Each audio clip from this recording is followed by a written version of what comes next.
4 gerações da família de Romão Carneiro se encontraram em Santo Agostinho, sua terra de origem, para juntos relembrar e resgatar a história da família, além de realizar uma tarefada. E a farinhada começa assim, ó. Nós estamos ao lado de uma roça de mandioca. Assim que é retirada as raízes, já é escolhido a manaíba e naturalmente plantada de volta na mesma terra ou numa outra terra que foi preparada para o plantio. Então aqui está a mandioca nascendo nesse momento, né? Vamos dizer assim, ela deve ter aí 2 semanas que saiu da terra, que germinou aí. É preparada a manaíba, colocado na terra, né, nas covas, e nasce assim o pé de mandioca. E a gente vai para um outro momento para a gente mostrar, né, inclusive esse evento que é de extrema importância para a nossa comunidade.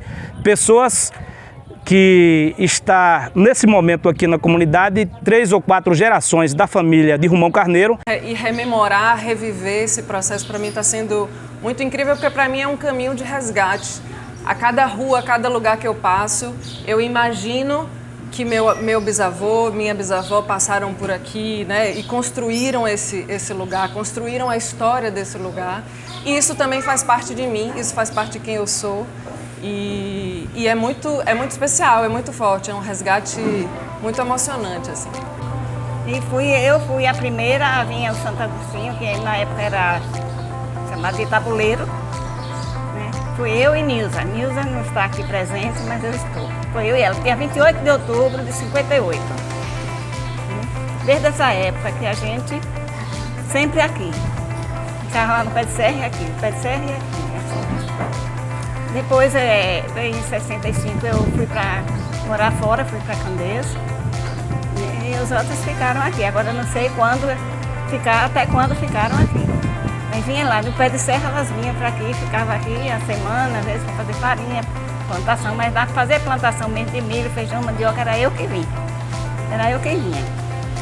Maravilha. Onde é o posto de gasolina hoje, foi a primeira casa de meu pai ali. Porque aí minha mãe pediu a meu pai que ele construísse aqui uma escola, uma igreja e colocasse o nome de Santo Agostinho. Eu mesma só fiquei sabendo disso quando voltei. Nós voltamos do sepultamento do meu pai, porque a minha mãe contou a história, até eu não sabia. E quando eu cheguei na igreja, e no sepultamento de meu pai, que eu vi aquele Santo Agostinho, eu me emocionei, que eu me lembro que eu era criança, bem pequena mesmo, de ver quando ele trouxe essa imagem de Santo Agostinho para cá. Dona Alexandrina, e ela trouxe também uma surpresa para a comunidade e a gente fica muito feliz, né? Uma imagem de Nossa Senhora de Fátima. Nossa Senhora de Fátima, Outra novidade. Ela foi adquirida para o Santo Agostinho em 2017, mas por circunstâncias várias ela não conseguiu chegar aqui. Aí ela ficou em Exu, na casa de um primo nosso. E agora eu fui buscar essa imagem, ela está aí, ela é do Santo Agostinho. Façam com ela o que quiserem, isso aí é da vontade do povo e pronto, porque ela é do Santo Agostinho, acabou. Trazendo uma nova reflexão sobre aquele alimento que vai para minha mesa, né? A gente estava conversando sobre isso ontem e a minha avó, que era filha de Romão, né, a Esther Carneiro, ela me ensinou a fazer manteiga, a fazer a coalhada.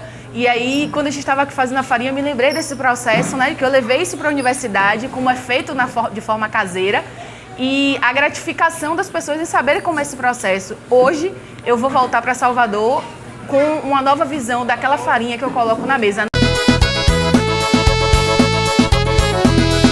Eu usei o sobrenome Carneiro, Naia de Carneiro, mas eu não sabia da importância que os carneiros tinham tão forte aqui, porque está sendo minha primeira vez na Casa de Farinha, participando desse movimento e é uma felicidade muito grande.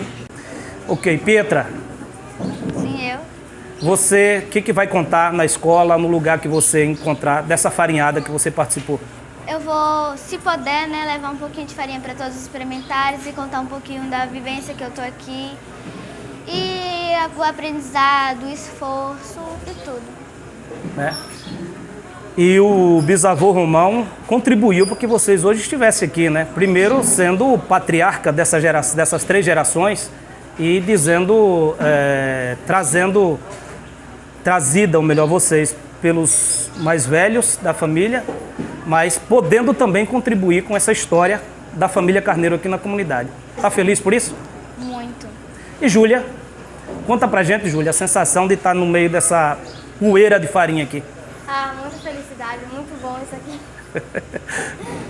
É muito bom ficar perto das farinhas, dos produtos, como é que faz, pra saber como é que moer e essas coisas.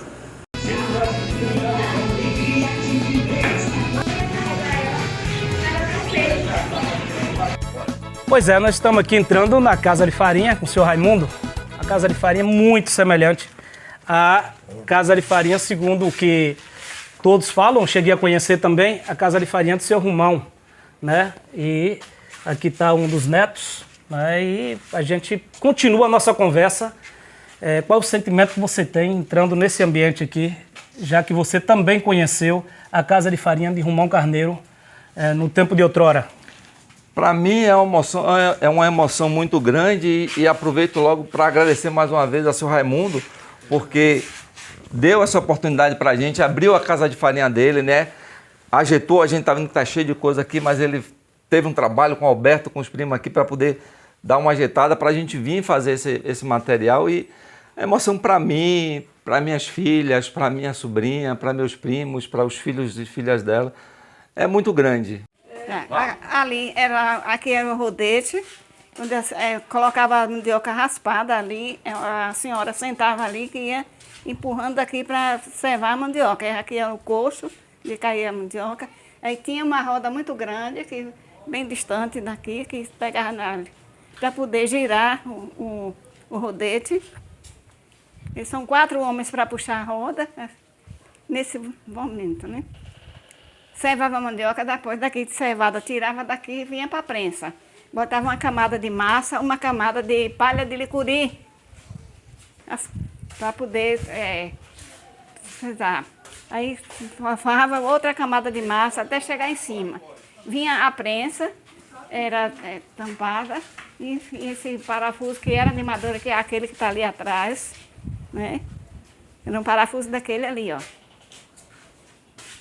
Aí vinha aqui para prensar. E a prensa era bem maior do que essa, dava as 2 dessas. E eram 15 cargas de mandioca por dia. Começava a se fazer a farinha em agosto e até dezembro. Só descansava o domingo. Às vezes parava no sábado, meio-dia, que aí a gente tinha que lavar tudo. Tinha que ser, meu pai exigia, tem que ser bem lavado, lavar o rodete. Lavar a prensa muito bem lavada, os coxos que botava as massas já para peneirar, que tinha a peneira, meu pai fez a peneira de tela, para peneirar, para depois torrar. Eu vou aí, eu ditava isso aí, agora só que era mais alto, e eu que tirava o almoço do rapaz que torrava, do senhor que torrava farinha, chamado Beijinha, né? E aqui, eu com o rodo, eu tirava ele meio-dia, pegava o rodo, que não podia parar, eu ia mexendo a farinha e era 1 hora de almoço para ele descansar também um pouco. Usar banheiro, se quisesse fazer alguma coisa. Né? Às vezes até mais de 1 hora eu ficava no rodo. Para virar a farinha. Sem deixar queimar a farinha, né? Sem deixar queimar. Porque tinha que mexer, tinha que jogar para cima assim com o rodo para poder... E eu ia jogando mais massa até torrar aquela farinha toda, juntava para o canto, deixava esfriar, tem aquele monte de farinha. Deixava esfriar, depois que esfriava que ia botar nos latões, que tinha uns latões igual esse aí, esse é pequeno, eram uns latões muito grandes que tinha lá em casa, no Socorro. Para botar, tinha um latão para feijão, um latão para farinha e outro latão para o milho. Que era para passar o ano. Para passar o ano. E às vezes só sobrava de um ano para outro. Meu pai mandava levar farinha para o vizinho, milho, feijão, e minha mãe ficava revoltada porque ela não queria que meu pai distribuísse. Mas ele falava, ô, Xandoca, alguém lá será que não está passando fome? Tinha que levar, mandava uma quarta de farinha, que uma quarta naquele tempo era 20 litros. De milho, de feijão, de farinha, eram 20 litros. Ele marcava matava um carneiro, tirava um quarto, mandava levar alguém. Se matava um porco, fazia a mesma coisa, o mesmo processo. A partir de uma produção que tia Chica fez, né, com o Jorge e Alberto, os filhos, em 2021. Eles já tinham 10 anos sem fazer farinha. Aí eu fiz farinha aqui, eu era guri. Eu lembro de ter feito farinha, estar participando aqui com 4 anos e depois com uns 12 ou 13 anos. E depois nunca mais fiz. E minhas filhas, minha sobrinha nunca fez.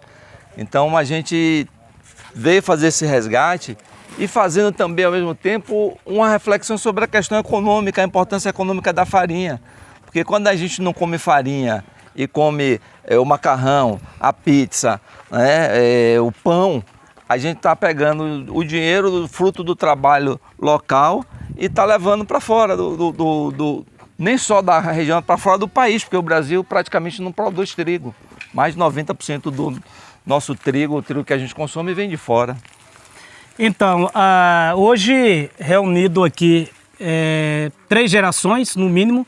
4 gerações. 4 gerações, é melhor que... Por pouco não conseguimos reunir 5, viu? Então, são 4 gerações reunidas aqui e a gente tem muito que agradecer a história de Romão Carneiro, né, no povoado de Santo Agostinho. Ele veio para cá como agremessor, segundo a história nos conta, e ele, aproveitando desse desenvolvimento que ele trouxe, desse ofício dele, ajudou a abrir as estradas da região e se preocupou também com a questão da economia. Você trata dessa questão com muita propriedade. A farinha não é apenas um alimento, mas um alimento que é da região e que quando, não só a farinha, mas tem um beiju, tem outros derivados, e que quando vendido, comprado e consumido por aqui, fortalece a economia local. Aí meu pai vendeu o Socorro depois.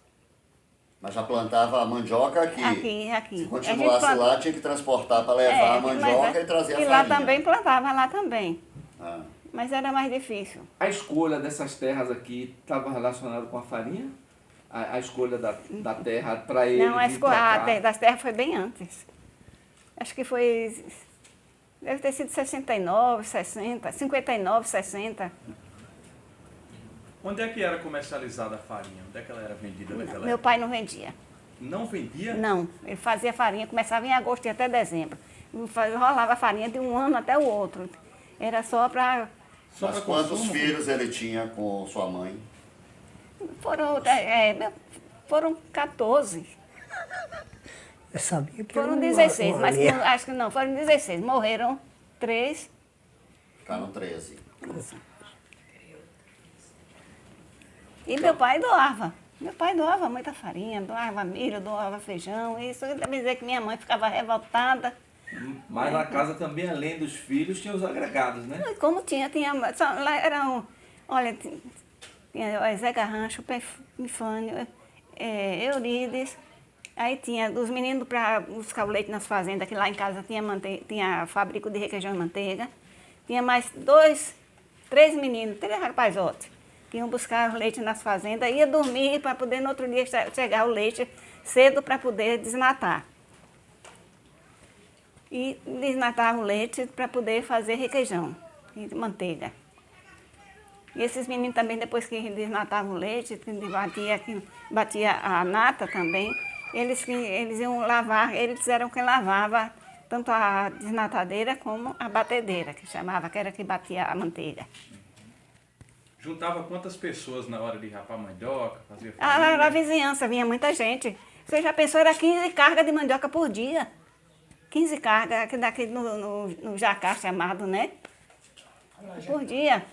Começava, era... Jacá é esse aí, de trás aí. Esse aí. Isso aqui, ó. 15, quer dizer, no caso, eram o quê? 30, porque o jacá no jegue, um do lado, outro do outro, era 15 jacá de mandioca. Quando não era período, como a senhora citou, passava mais ou menos 4, 5 meses, não é isso? E quando não era período de farinha, quais eram as atividades do seu Romão? Meu pai, a atividade dele era, ele só via viajando, que ele era, como é que chamava? Agremessor, não era isso? Agremessor. Media as terras pro pessoal que tinha conflito. Ele fazia, no caso, era fazer inventário naquele tempo, né?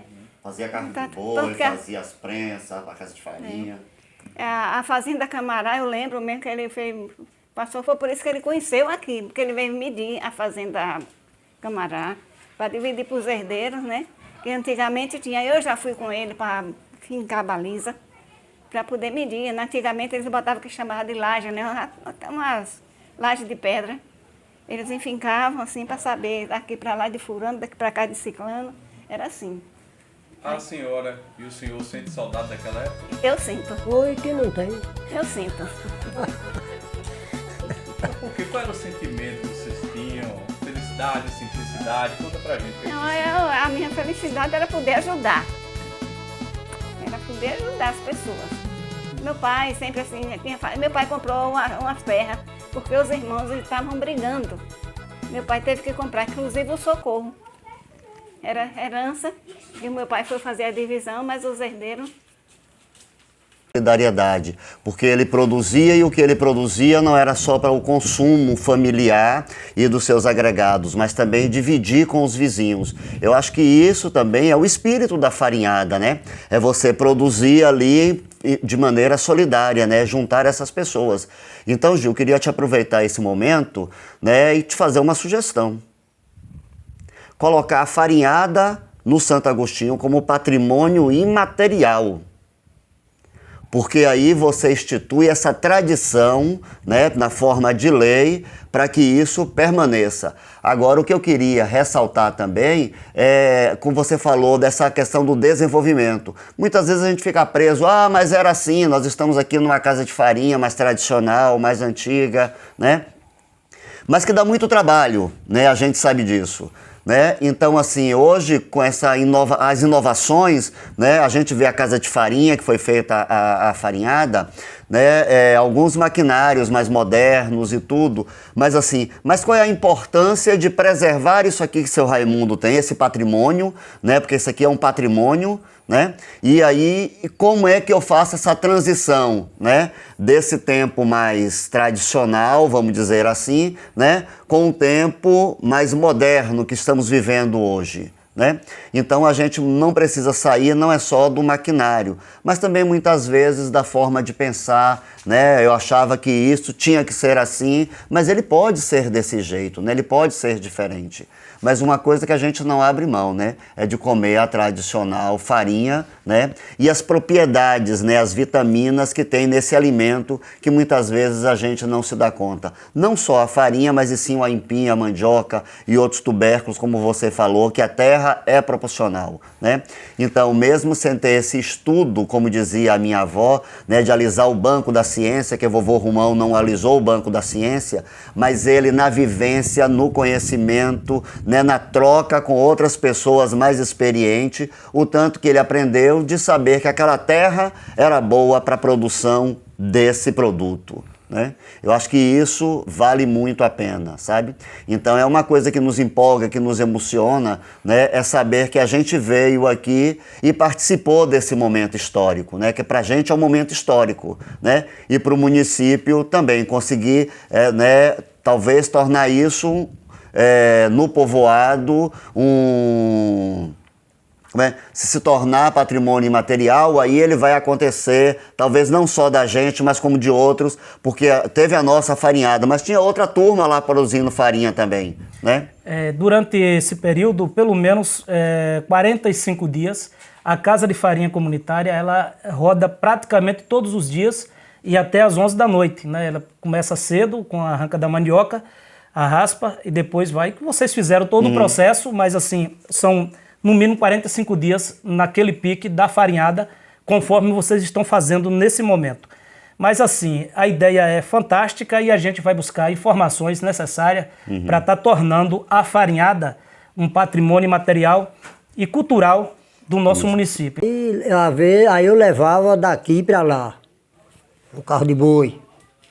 Levava a mandioca lá, fazia farinha e retornava de lá para cá. Lá no Santo Agostinho? Não, Tuncum aqui, uma fazenda que tem aqui, hoje é o povoado da Lagoa do Curral, que era fazenda também, tá entendendo? Depois achei meio difícil a mudança, tinha que levar de tudo, tinha que ir para voltar de novo. Aí eu formei esse ralozinho aqui e estou feliz até hoje. O senhor fazia para o consumo próprio da sua família ou para vender também? Era. Não, nunca vendi, não. Nunca vendi cereais. Acho que é por aqui, eu acho que o povo antigamente não vendia. Não. Guardava, quando sobrava, vamos dizer, deste ano, já ficava para o outro. O machismo no sertão é tão acentuado que, durante muito tempo, só o homem poderia rapar essa região da mandioca. As mulheres, elas ficavam esperando o homem fazer esse movimento aqui, ó.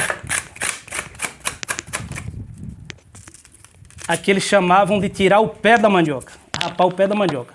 As mulheres só poderiam rapar a meia, ou seja, a metade ou um quarto, porque considerada pessoas que não tinham a força que o homem tinha ou que não poderia fazer o serviço que o homem faz, o homem tem que pegar a parte mais grosseira e deixar apenas essa regiãozinha aqui para as mulheres e as crianças fazer.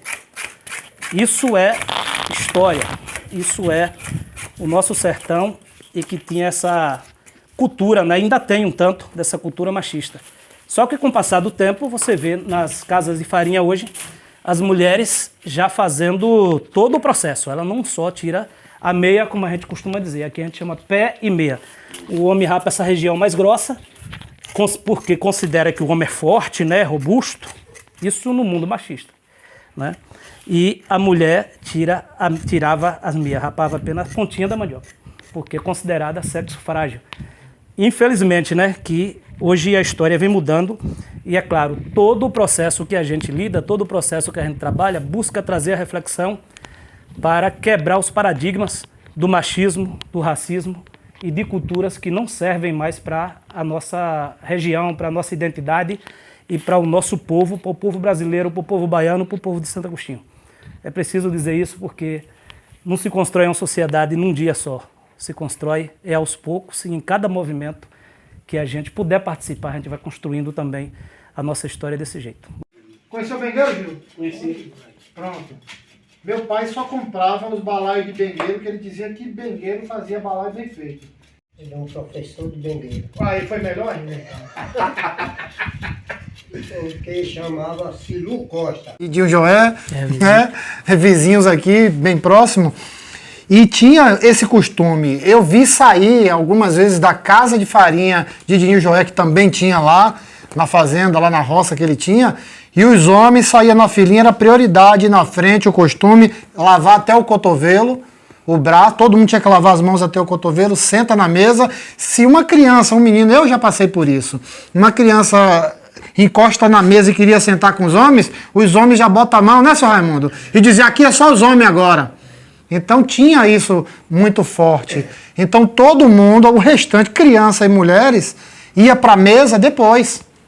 Era depois que todos os homens estavam fartos realmente. E aí, que seleção era essa do alimento?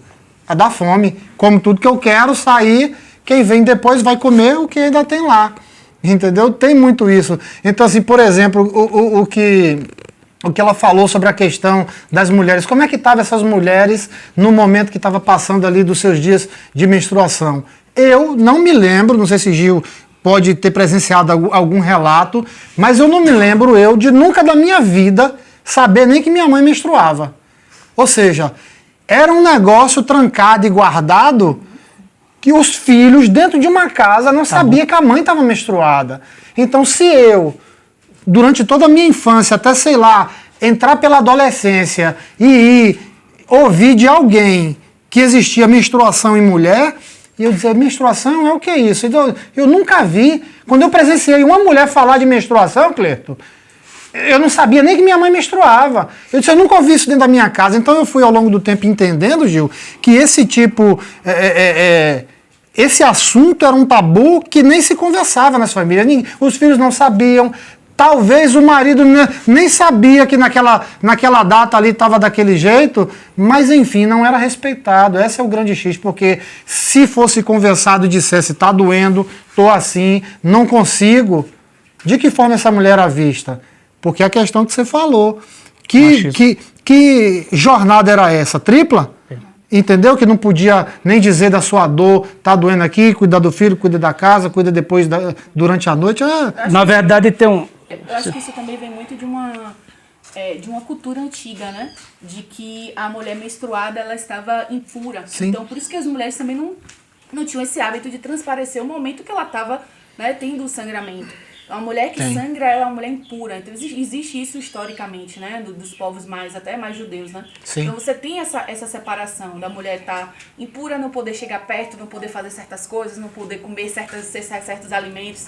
Então, eu acredito que esse silêncio, né, da mulher, dela já não ter o direito de voz, dela já ter já passar essa sensação de impureza, era um momento que ela precisava se retrair para que ela não fosse mais um alvo, né? Então, eu acho que a ideia da mulher se manter assim, né? Você imagine a cabeça desqualificada e desvalorizada. Pois né? é, muitas vezes a gente ouviu aqui, em alguns relatos, né, Ed trouxe isso, de algumas pessoas falando, porque Maria Alexandrina, ela tinha algumas questões mentais ou coisas assim, né? Ela, algumas vezes eu ouvi falar sobre isso, que ela não era muito certa das faculdades ali mentais, como se diz.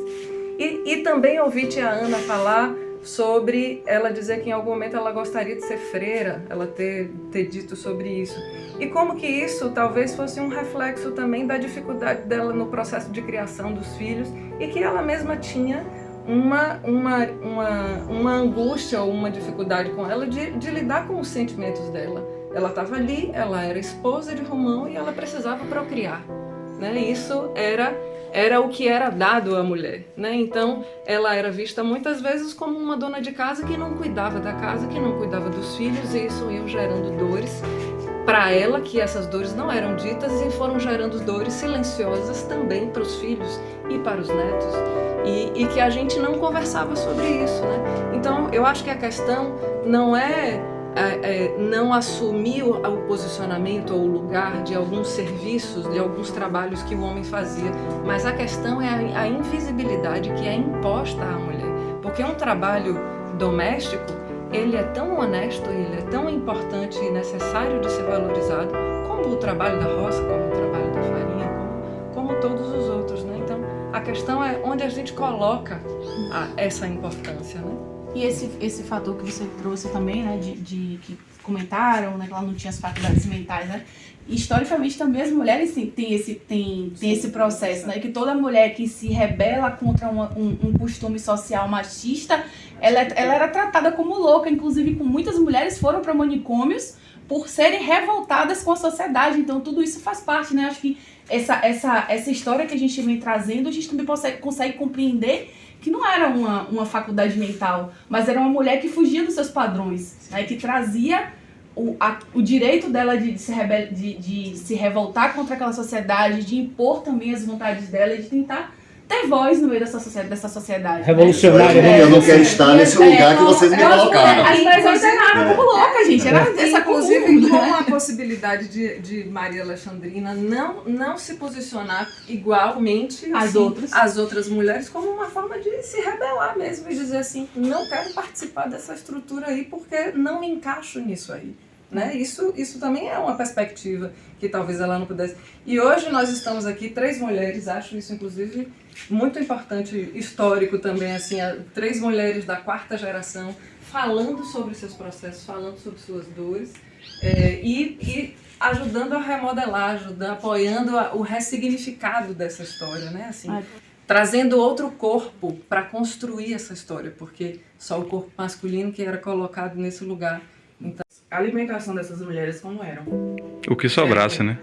A sobra, né? A sobra, na verdade, de o resto.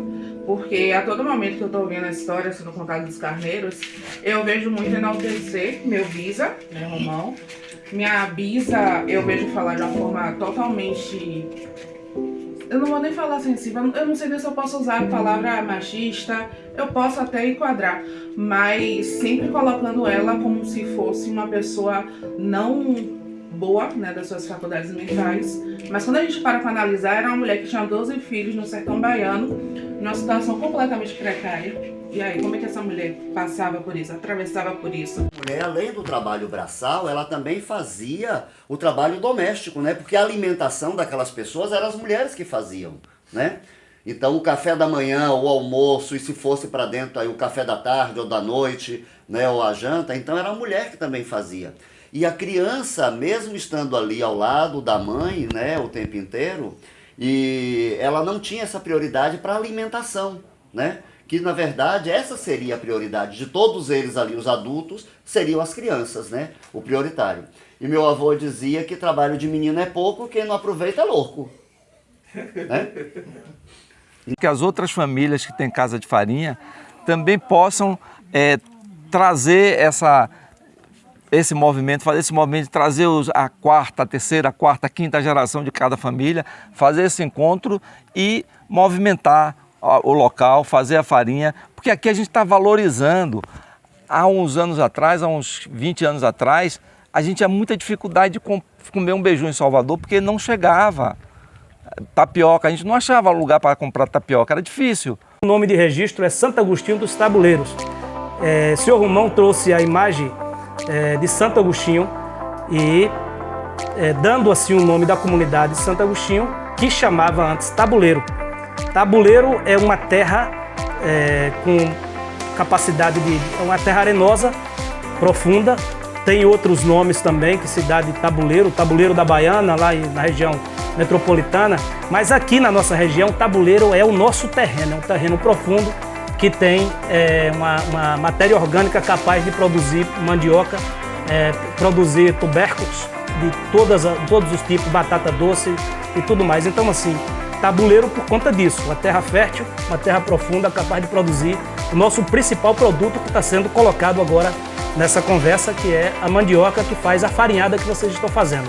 E Santo Agostinho dos Tabuleiros é uma orientação de Romão Carneiro que o nome de registro fosse Santo Agostinho dos Tabuleiros. Portanto, que a história seja contada dessa forma.